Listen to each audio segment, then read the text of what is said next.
Now, the greatest radio shows of all time. Suspense. The Shadow Node. Washington calling David Harding, Counter Spy. Classic radio theater. The Great Gildersleeve. Fibber McGee and Molly. Dragnet. Gunsmoke. The Lone Ranger. Now, step back into our time machine with your host, Wyatt Cox. Good evening, friends of the Inner Sanctum. An hour of Bob Bailey. We start off with the West Coast program Let George Do It. This episode goes back to June 19th, 1950. It's entitled Solo in Whispers. Personal notice. Danger's my stock and trade. If the job's too tough for you to handle, you got a job for me, George Valentine. Write full details.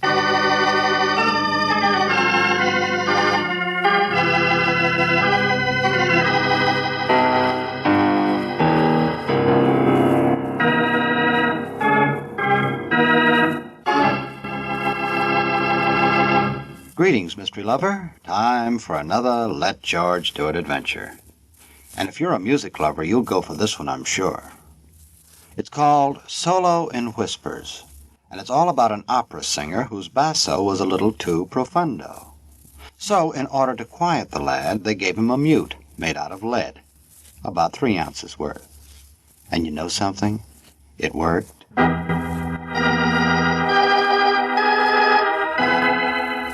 Dear Mr. Valentine, really I do need your help to figure it out. Because it's rather the sort of thing that makes a man lose a lot of sleep. And at the age of 45, I find that sleep is almost as important as food. You see, I went to the gate this morning. Our place is out in the country. And there was a messenger with a package, and I signed for it. Nothing extraordinary there. And you'll probably think there's nothing extraordinary when you have to sign for a package along with this letter. Hey, what's this, Brooksy? The package? Uh-huh, it came with the letter. Well, what's in it? Well, a record. I already unwrapped it. Anyway, Mr. Valentine... Phonograph record. Huh. Looks like a blank one from here. No, the other side, I guess, see? Oh, yeah.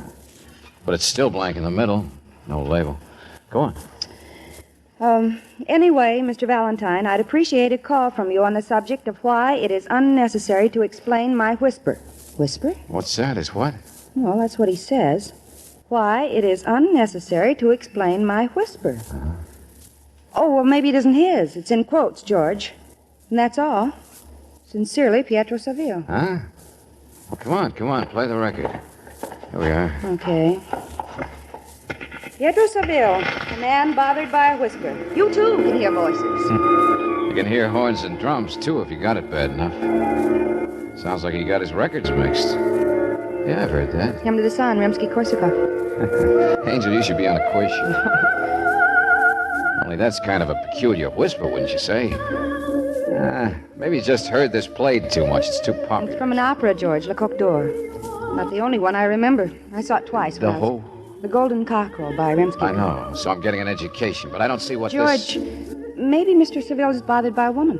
He sounded like the type That's what the opera's about, I think. It's a fantasy. It's about a king who's given this magic golden rooster to watch over him and his kingdom, only it finally strikes down the king himself with its beak. How gay. The queen, she sings this song. She's the one who makes a fool out of the king.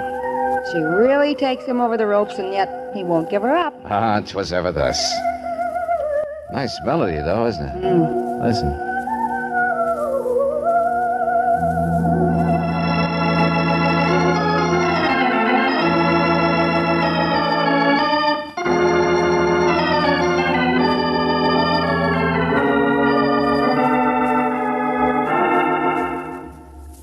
We heard it all. Still no whisper. No.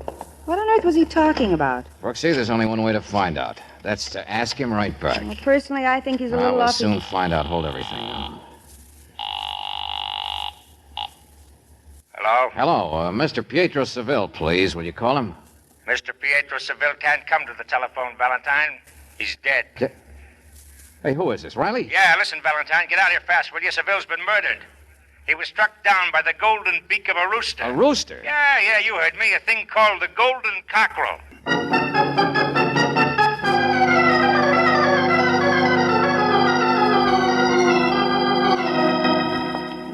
Well, that's what somebody called it. But it's just a fancy gold-headed cane. Well, it's shaped like a beak, isn't it? A rooster's beak, Miss Brooks? Seville was struck over the head with it, huh? Well, it's sure heavy enough. Yeah, I'll say it was. His wife tacked a fancy name on it when she saw the thing lying beside the body. You see, this happens to be the house of the opera star, Pietro Seville. Oh, so that's... And his wife? Yeah, his wife's Lorna Seville, soprano. Well, of course, Lorna Seville. Uh-huh, so this record he sent was the right one. Opera all over the place. Yeah, I suppose it was. Only who sent it to him? And why? I told you what I said about the cook door, the story of it. Yeah, sure, Miss Brooks. But this guy and his wife were happy enough, I think. They just got back from Europe. Then why did she say golden cockerel the minute she saw this cane? How should I know? But what did she say she meant? She didn't. But didn't you ask her? How could I? She fainted. Well, maybe she heard the record her husband got. Was thinking about it, that's all. Yeah, maybe a million things in a case like this. Guy gets a phonograph record with music from a set in opera and then gets killed by the same weapon. What kind of a case? You know that record was homemade? Huh? Yes, you could tell. Oh, I don't mean the singing part, the music, but it must have been a re-recording. Someone must have taken the regular commercial record and copied it. You know, it'd take a pretty fancy machine to do that on, wouldn't That's it? what I mean, A George. big console job with its own microphone and all kinds of stuff. Like that one right over there. Hey. Mind if I take a look? I brought the record along. Hey, wait a minute, Riley. Huh? No other clues, not one? Oh, why ask me? The body was right back there by the door? Yeah, and the door was half open. So it could have been somebody from the outside or somebody from the inside. And if it was outside, the murderer couldn't have been seen, huh? Oh, you two can own an exclusive hillside lot with a beautiful view of the rocks and the valley, and not another house for over a half mile. You two can have privacy and never be seen. All right, I get the idea. Nobody saw anything. Yeah. I'll meet you downtown, Riley. Right now, I'm going to send for Mrs. Seville.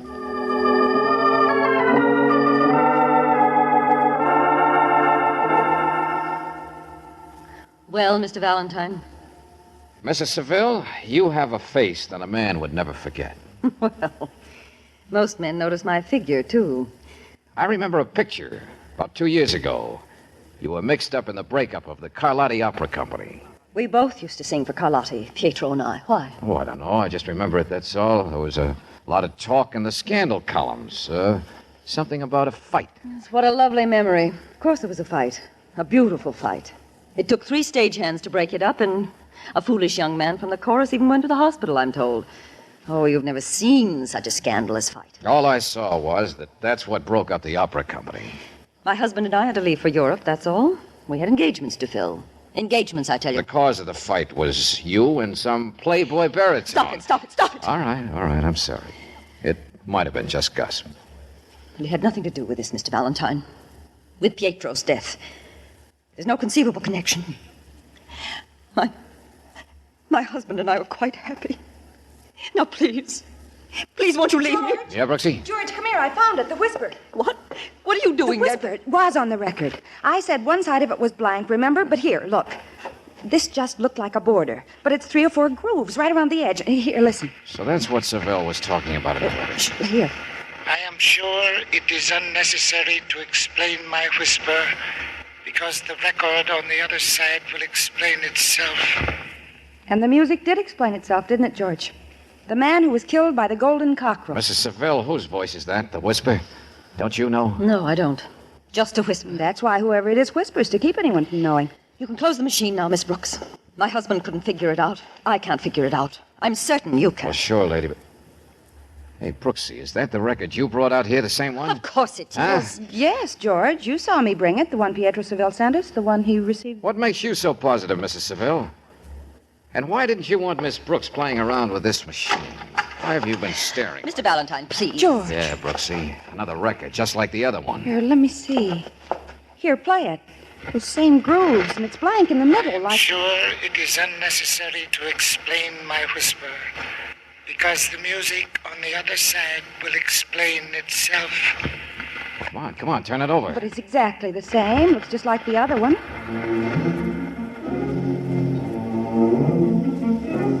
George, it's not the same.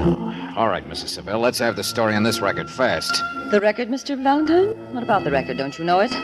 Aren't you familiar with my greatest success? Salome. Thank you, my dear. Yes, it's Salome.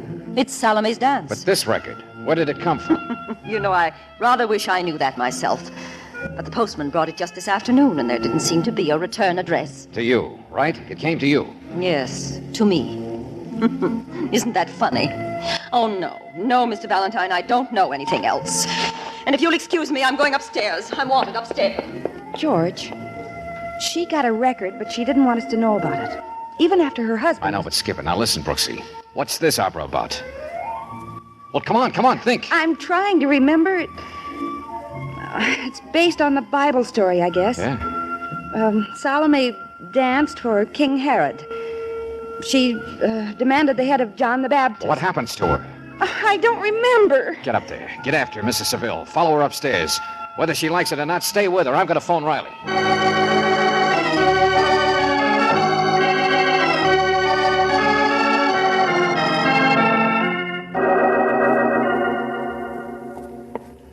She's not there, George. This is the butler, Paul. Okay, Buster. Where did Mrs. Seville go? Just outside, sir. What's wrong? I told the madam about the wire I took over the phone. The wire? Western Union. I wrote it down. Here, give me that. I'm at my place down the canyon. Please come at once. Signed, Eric Stanton. Place down the canyon? It's less than a mile around the hill trail. But who is it? Who's Eric Stanton? He used to be with the Sevilles in the old Carlotti Opera Company. An old friend. A singer. A baritone.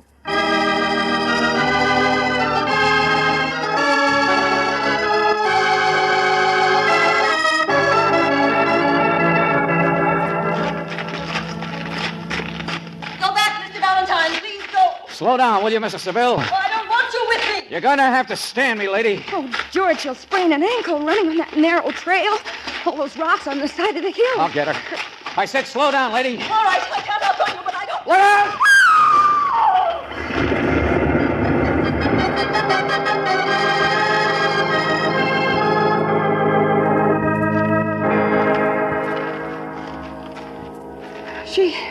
She didn't slip. The trail just gave way on her. Brooksy, a rock slide. I'm afraid she's dead. Oh. Crushed her before she even knew what happened. But that record, George, Salome. I remember now. At the end of the opera, Salome was crushed to death.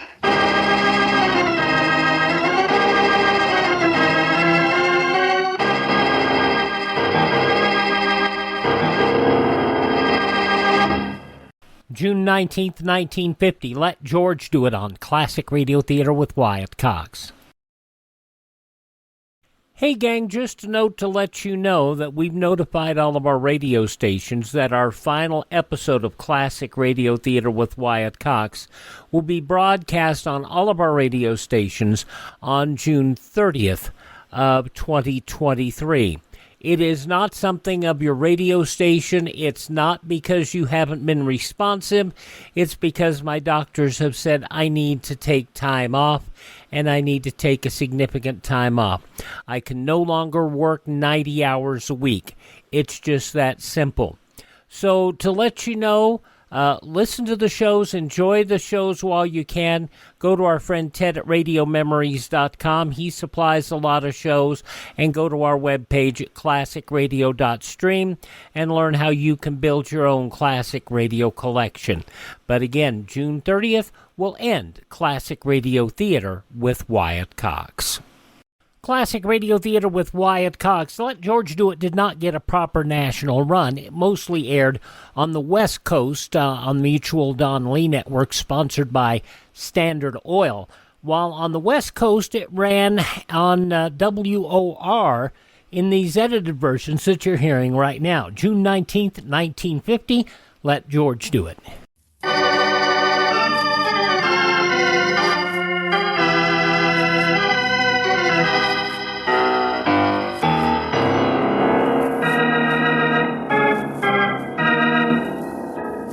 Now, back to George Valentine. I am sure it is unnecessary to explain my whisper, because the music on the other side will explain itself. These few words on a record, and on the other side, music from an opera. The beautiful Lorna Seville received such a record with the music of Salome, and now she's dead, like Salome, crushed to death. Her husband, Pietro, the aging opera star, received his death notice in the form of music from Le Coq d'Or. He, too, died in the same way as the hero of that opera. If your name is George Valentine, you can't help accepting this case as a personal challenge. Oh, if I'd only moved a little faster, I might have saved Lorna Seville. Oh, no, George, you couldn't have helped her. No, the trail was rigged in advance, Valentine. Don't you understand? Nobody ever used it, and it had been weakened so much that the weight of a mouse would have started the rocks rolling. The telegram sent from that Eric Stanton brought her onto the trail. Sure. Hey, you're not going to start reading that book again, are you, Valentine? Stories of the operas. I swiped it from the Seville's library, Riley. Oh, yeah. Well, I'm not complaining. Go ahead. Find me an answer. I'd love one. How many operas are there? 100, maybe? And at least half of them ending in death? Real fancy dress circle deaths that somebody's copying to... Lieutenant. Yeah, Sergeant, what is it? No point in going up to that other house, that Eric Stanton's place. Why not? Yeah, the place is all boarded up. There hasn't been anybody in that house for months. Okay. All right, Riley. The telegram was deliberately sent to get Lorna Seville killed. But before you start scaring yourself over what might happen to 50 other people, let's stick to what we know. Like that man Carlotti I told you about, the one who owned the opera. That's our job, Riley. Find Carlotti.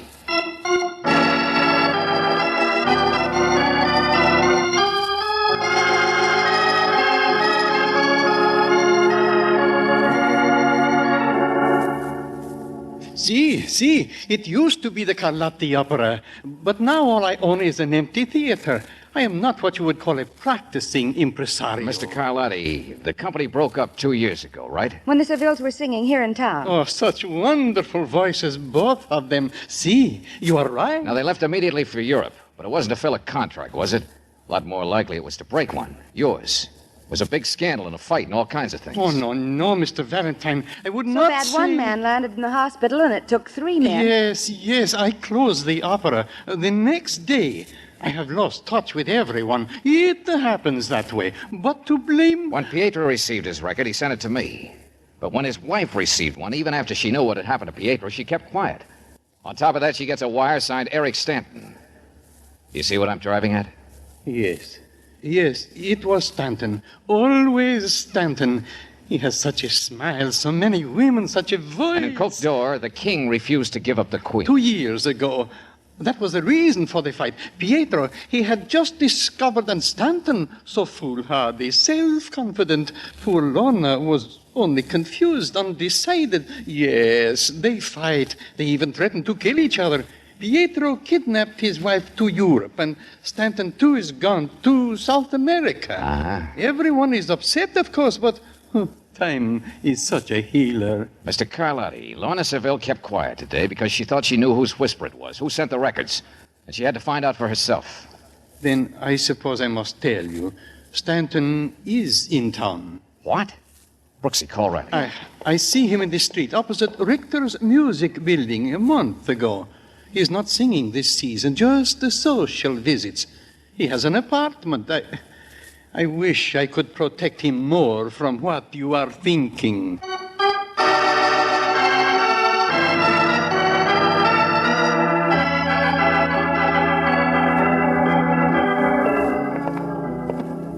This may be where Stanton lives, but he sure ain't here now. Hey, Riley, over here. What is it, George? We said it to take a re-recording to do this. Well, look there. Look. Yeah, Angel, built into the wall. Hey, I see. Holy smoke, there's a turntable, a microphone, the works. It's even more complete than the one at the Sevilles. Hey, wait a minute. In the wastebasket. Here, look. A record.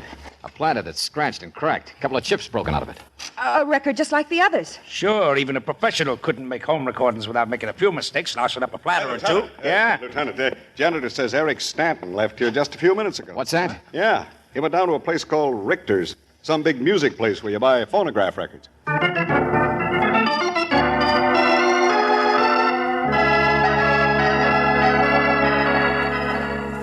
My dear sir, we sell more phonograph records than any other company in the city. Our classical section, 3rd floor, has 10 booths Never mind the advertising. And when it comes to opera... Yeah, look at this. Oh, dear me. What a beautiful bed. That's better, Buster. Eric Stanton. Is he here? The baritone? Nearly all great names come to us sooner or later. He said, is he here now? That's what I was going to say. Yes, upstairs buying records, I think. He comes quite often.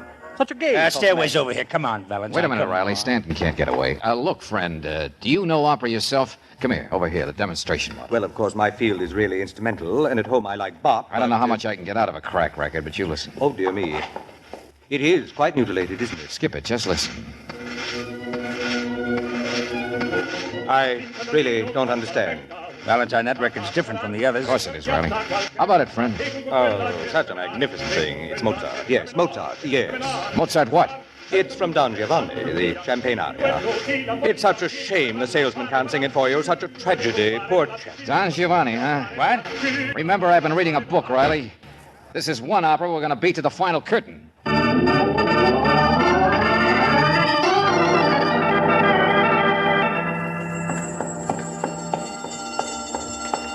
Hey, what's that? Don't you know? Step on it. Run. Burglar alarm? No, it's not. Come on, Riley.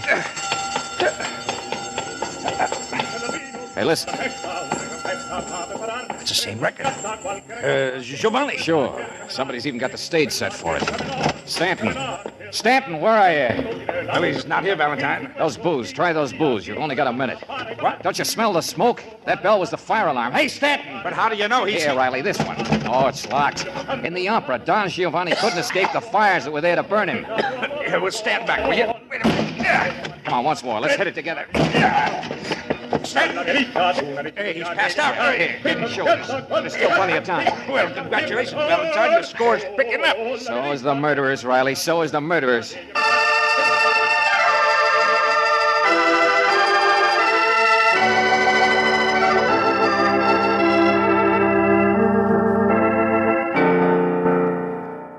June 19th, 1950, Let George Do It on Classic Radio Theater with Wyatt Cox. The conclusion, and yours truly, Johnny Dollar, follows these important messages from your favorite radio station.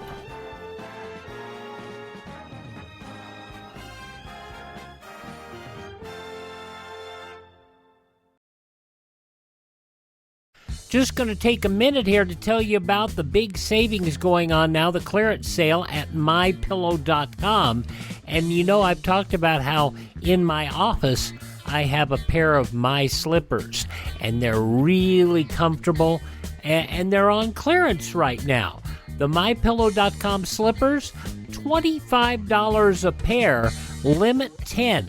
And I would buy 3 or 4 more pairs. Unfortunately, they're out of my size. They also have sheets, pillowcases, clothing items, all on special right now. Go to mypillow.com, click on the clearance tab at the top of the page, use my promo code Wyatt, or call 1-800-928-4715. Limited sizes remaining in the MyPillow slippers, limited colors on other items. mypillow.com, clearance tab, promo code Wyatt, 1-800-928-4715.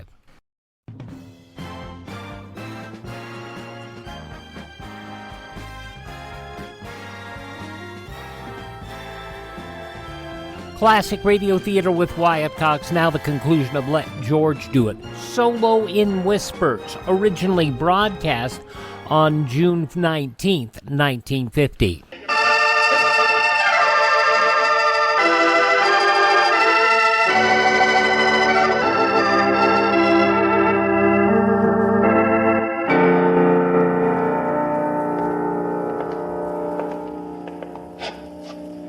Well, this is the place, Brooksy.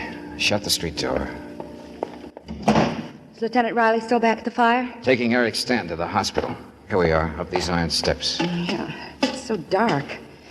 Nothing emptier than an empty theater, is there? Or an opera house backstage. But the office must be just ahead up there. Brooksy, I could have waited for Stanton to wake up, but somehow I think the murderer will be moving fast right now. Here we are. Senior Milo Carlotti. No casting today, no singers required. Such dusty signs. Not here. Place is empty. Yeah. George, are you sure Stanton knows? Oh, not by any clues. It's not that kind of a case. There's a madman, but not a madman who goes around killing everybody. Well, all those people were tied up together. Lorna Seville, her husband, Eric Stanton. Shh. George. You're there, aren't you? Of course. The door is open. I can see him. Quick, shut it. No, wait a minute. Who is it? Yes. You are there. I'll come up. George, he's on the steps. His whisper. That's what we've been wrong about, Brooksy. Thinking it was somebody hiding his real voice. It is so nice to find you here, senor. That guy isn't Carlotti. It's somebody coming here to kill him. But so many steps, senor. The whisper that Stanton must have recognized and gone straight to confront, to ask why. A man who has to talk that way, who can't talk any way else. Sure, that's why he whispers. Now, Mr. Carlotti, I shall tell you what I've done, what I'll do. Oh, no, you don't, Buster. Let go. Who are you? Well, we might ask you the same question. I'm not so sure, Angel. Maybe we can guess. Who could have locked Stanton in that booth and set that fire? Who'd be in the best place to make phonograph records? Who'd have a chip on his shoulder big enough to kill people because he lost his voice? It was greater than Stanton's. It was greater than Seville's. Huh? Carlotti never would admit it, but it was. My voice, mine. And listen to it. For 2 years, just an echo. George? I know, friend. You're pretty sorry for yourself, aren't you? You work in the music store, don't you? The salesman there. Yes, salesman, me. The one the floor walker said had sung an opera. Said it was so tragic, such a shame you couldn't sing for us now. Oh, no, I will sing if you There's like. somebody else who got hurt in the big fight when it took 3 stagehands to break it up. And a foolish man from the chorus was even sent to the hospital. I should have sung leading roles, but I was knocked to the floor. The stage brace hit my throat. It was their fault. He closed the company. I never had another chance until now, until... George! Hey! Don't follow, you fall. The railing! Look out, George!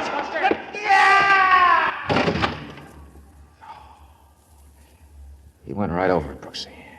Oh, he's not moving. He hit the floor. He hit the stage. Well, maybe that's what he always wanted. Center stage.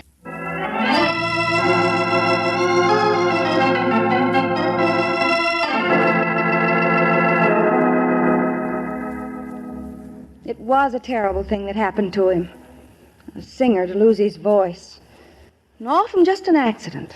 From a thoughtless quarrel between some other people, and he was just a bystander. Ah, that was just his version, Miss Brooks. They didn't know he'd been hurt that badly. Stanton even said he went around to the hospital afterwards, but the guy wouldn't even see him. And Carlotti offered financial help, but the guy turned him down. Carlotti says he never had a voice in the first place. Just a failure who wanted something to blame it on. Yeah. Boy, I thought mysteries were rough, but grand opera. Oh, holy smoke. Bury 'em alive, burn 'em up, stab each other. You're not hit 'em. kidding. So let's forget it for a while and get some different kind of music. All right, darling. I'll calm you down with the radio. Good. Rippling rhythm, maybe? Some nice, sweet jazz. That's it, Angel. Sentimental little stuff that relaxes. I'll be glad when you're dead, you rascal, you. Oh, no.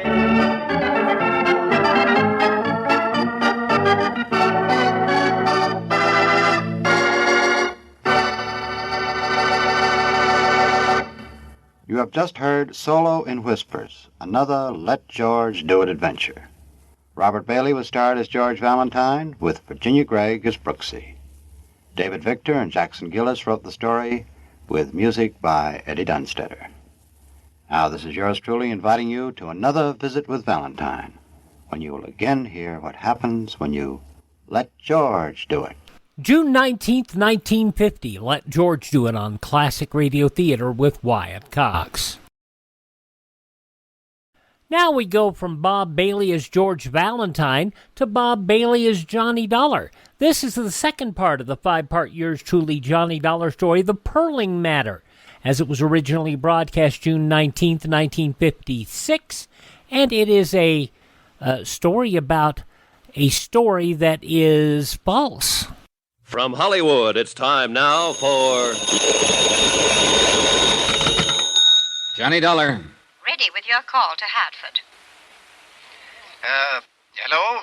Hello, Mr. Scottman. Johnny Dollar. Hope I didn't get you up. No. I've been very anxious to hear from you. Well, I thought I'd better call, Mr. Scottman. I just found out that David Perling paid a reporter here in Key West to print that story about his death. I see.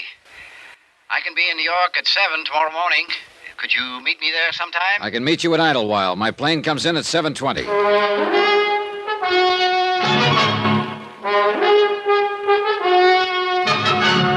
Tonight and every weekday night, Bob Bailey in the transcribed adventures of the man with the action-packed expense account, America's fabulous freelance insurance investigator. Yours truly, Johnny Dollar.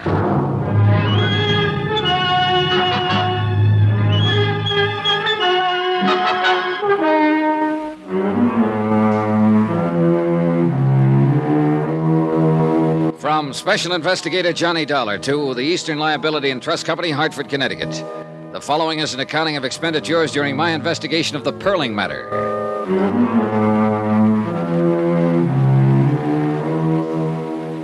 Expense account continued. Item 3, $98.09. Airfare and incidentals, including board and room, Key West to New York City.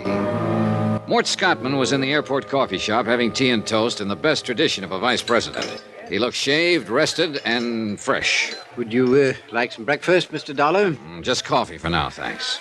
Cup of coffee, please. Well, we seem to have made nice connections. Not 7:30 yet. Yeah. Mr. Scottman, the reporter in Key West who printed that story about David Perling was paid $100 in cash to do it. Perling paid her to file an erroneous story that he had been killed in a boating accident. You said cash? Yeah, that's right, cash. No check. No way to prove it one way or another. Just the reporter's word. And she said she'd deny it if anybody else asked her. Disclaim the whole thing. Well, where does that put us? Well, look, Perling had to pay somebody to fire that boat. Probably the skipper, I don't know. But it's an angle if you're thinking about legal lines. It's very good. Of course, the boat would demand explanation. Oh, let's let it go for the moment. I noticed a retraction disclaiming the story of Perling's death is in every paper this morning. It was in all of last night's papers, too. Now, if the story could affect the stock market, when would it show up? Today, at the latest. There was no action yesterday? Not on the exchange, no. How do you feel about this whole thing now? In view of the fact you've ascertained that Perling himself arranged for his own death report to be published, I can only assume that he did it for one reason: to take advantage of some brisk trading that would occur because of such a report. But there's been nothing of that so far. Tell me, Mr. Scottman, in the event this does happen, what would you do? I don't know exactly. Possibly report the matter to the exchange and see if Perling could be prosecuted for manipulation. Well, let's go over there and see what's what. Item 4, $5. Cab fare for myself and Morton Scottman to Wall Street and the New York Stock Exchange. Since I didn't understand too much about the board, I simply sat and kept an eye on Scottman. The pinstripe suit, the Homburg, the tie, the shirt, the glasses. Somehow he tickled me. I was beginning to like the guy. About 15 minutes before the place closed, he cleared his throat and touched my arm. I suspicioned wrong, Mr. Dollar. There's been no manipulation on the exchange. I thought certainly if there had been any, it would appear in that Alabama company. I was wrong, and I apologize for taking up your time. You're paying for it. Besides, I'm glad you did. Shall we go? Yeah. Where? Well, we know he didn't have the story printed to cheat on the market, but we still have the same old question. What's that? Why did Perling pay that reporter to say he was dead? The reporter lied to you. You've been lied to before, I'm sure. Oh, sure, and by experts. But she wasn't a good one, not even halfway good. So I still believe her story. You believe that board up there? I believe that, too. Well, then? Perling had a reason for getting such a story printed. I want to find out about it.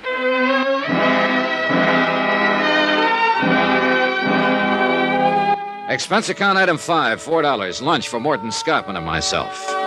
After lunch, I checked into the New Weston. Item 6, $50 deposit, car rental. A phone call to the offices of David Perling gave me the information that Mr. Perling was at his home on Long Island. I drove out there. A small estate greened up with all the lush things that happen there this time of the year. As I reached the place, I noticed a group of people in white flannels and dark blue jackets mixing cocktails on the terrace. One of them I recognized from previous newspaper pictures as David Perling. A middle-aged woman with iron gray hair and the figure of a 16-year-old girl opened the door. She looked from behind dark glasses disapprovingly. Yes? How do you do? I'd like to see Mr. Perling, if I may. I'm Mrs. Perling. May I help you? Oh, this is a business matter, Mrs. Perling. My name's Dollar, Eastern Liability and Trust Company. Well, he's not in now. I suggest you call his office and explain the nature of your business to his secretary. Good day, Mr. Dollar. Look, I know he's here. I saw him as I drove up. You're both impertinent and rude. I'm sure he'll see me if you give him my name and tell him I just came back from Key West and that I had a long talk with a newspaper reporter down there. Since you saw so much as you drove up, you might have noticed that we're entertaining guests, Mr. Dollar. Oh, I noticed that. Wait here. I stood there a moment on the wide colonial porch and wondered what made me such a social outcast. A man who was tending the grounds walked by and turned on the sprinkling system. He waved at me, and I waved back. I felt better. On the terrace, I could hear the tinkle of glasses and a little laughter now and then. Finally, David Perling showed up. He was a tall man with a hairline that started about an inch above the heaviest eyebrows I've ever seen. Two-tone shoes, white flannels, and a Mexican sports shirt fitted in with the broad shoulders and wide-mouthed grin that came off just briefly when he looked at me. My wife told me to throw you out. Can you think of any reason why I shouldn't? I'm about 10 pounds lighter than you, but I might be a good 15 years younger. Tell me what you want, kiddo, and then get out of here. I want you to tell me why you paid Gracie Edwards $100 to print a story about you being dead. Who are you, anyway? Johnny Dollar, insurance investigator. What's all this to you? An investigation. There's no way you can prove I paid that girl to print that story. I know that. I was telling a friend of mine today that something probably could be proved about the boat, if it had to be. Then the reporter thing had come out. I don't know. You see, Eastern Liability had an idea that you might have had that story printed to cause a little action on the stock market. Who at Eastern Liability? I'll keep that to myself. Well, doesn't make any difference anyhow. They're way off base. Or can't you figure that part? That's why I'm here. I figured that part. Suppose I told you I don't know what you're talking about. I'd ask you all over again. Tell you about a reporter and a boat. Dollar, you've gone this far, and it's probably as far as you're going. I'm not going to tell you anything. At least anything specific. I will tell you this much. I paid the reporter in cash. I paid the boatman the same way. Whatever reason I had, it was a good one. Meant to harm no one. You're sure about that, Mr. Perling? As sure as I'm going inside right now and mix another batch of martinis. For the second time in a matter of minutes, I was standing on a porch feeling like Typhoid Mary. Somehow I halfway believed David Perling. I also halfway believed that whatever reason he had meant something to me. All halfway thinking. If you want to be left alone, you don't slam a door once or even twice. You invite the asker of the question in, give him a drink, introduce him to your friends, slap him on the back, and lie through your teeth. You don't tell a man to leave, because that's the best way in the world to make him keep coming. So I waved at the friendly gardener once more, climbed into my rented car, drove back to the New Weston, and sat down with a magazine. Johnny Dollar. This is Celia Perling, Mr. Dollar. Hello, Mrs. Perling. I think I should like to talk to you, Mr. Dollar. David told me why you were at the house. Mm-hmm. I'm downstairs in the lobby. I'll be right down, Mrs. Perling. I had to drive some friends in tonight, and I thought I'd stop and have this chat with you. I'm glad you did. Somewhat embarrassing, after the way I acted at the house. Oh, well, suppose we forget that part, Mrs. Perling. Does Mr. Perling know that you're here? No, I'll tell him when I get home. There's something I must know. What's that? You aren't just a sensation seeker or something like that, are you? Mrs. Perling, let me answer you this way. You came to me. How you found me, I don't know, but you did. You also found out I'm a legitimate investigator interested in facts, am I right? David called a friend of his with the Allied Bureau, and they told him you were an insurance investigator. Uh-huh, and they also told you that when I work a case in New York, I generally stay at the New Weston. Is that about it? I'd like to ask you a question. Are you going to continue with this matter, the one you discussed with my husband this afternoon? I suppose I am. You mean you believe there was something ulterior in David having that story printed? Well, let's say I believe his answers about it were unsatisfactory. I'm the fellow who's supposed to find out why. Why? It's my job. I can assure you there wasn't anything wrong about it at all. It was a rather personal matter and certainly could harm no one. I'm glad to hear that. I heard it once before, though. Your husband said it to me today in practically the same words. Would you like to buy me a drink? Sure. Come on. We walked through the lobby to the cocktail lounge without a word. We sat down without a word, and I ordered a couple of bourbons and water. Still no word. All around us, people poured drinks, laughed, and talked. I glanced at Mrs. Perling from time to time and wore the blankest expression I knew how. Finally, it worked. She began in a small voice. We have a daughter, Mr. Dollar. Her name's Eugenia. Jeannie, we call her. Mm-hmm. She's the reason for that story in the papers. Tell me about it. It's not easy, you know. It's admitting a prominent defeat to explain it. David and myself are considered quite capable people. Capable at most everything. Business, home. Yeah, capable of everything except raising a child into a woman. I'd rather not go into the faults that we have, Mr. Dollar. No need to. Are they that obvious? Oh, I didn't mean that. I just mean it seems painful for you to even discuss this. I'll say it this way.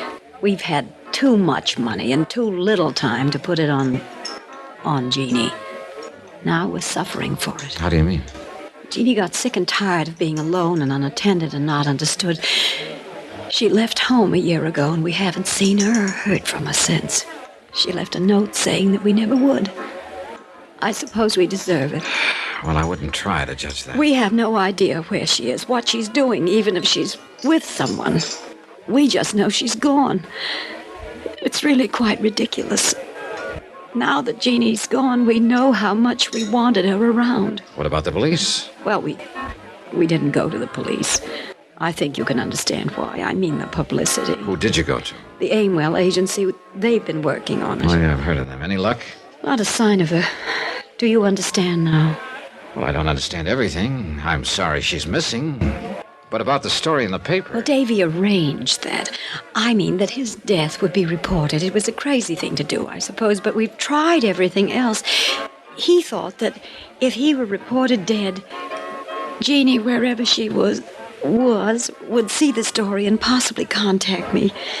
You see, it's unbearable knowing she's alive somewhere, hating us this way. We wanted another chance. No luck? No luck. Not a word. Not a word.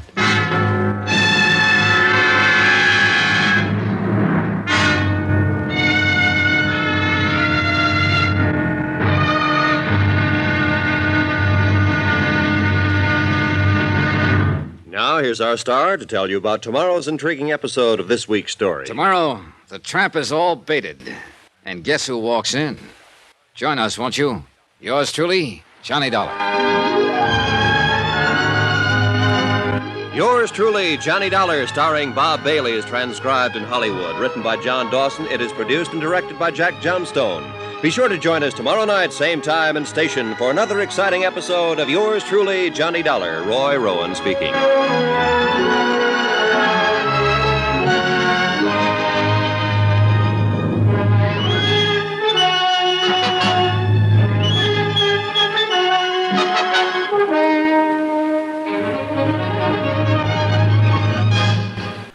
A truly very, very sad story. June 19th, 1956, yours truly, Johnny Dollar, here on Classic Radio Theater with Wyatt Cox. And of course, we ask you to thank this radio station and support their advertisers. Their kindness and courtesy are what allow us to be here with you each and every time we roll around on your favorite radio station. Now, just you'd be surprised how much impact a card or a letter to this favorite radio station of yours would be in making sure we stay here on your favorite station. If you miss a day, you do not have to miss a single show. All of our shows are available on demand at classicradio.stream. Classicradio.stream. You can stream our shows, learn about building a classic radio collection of your own. You can find our social media links, and you can also buy me a copy. That helps us acquire additional classic radio collections and helps us maintain our distribution channels. That's at classicradio.stream. And as always, tell every one of your friends the greatest radio shows of all time are right here at this spot on the dial. Classic Radio Theater with Wyatt Cox, right here on your favorite radio station.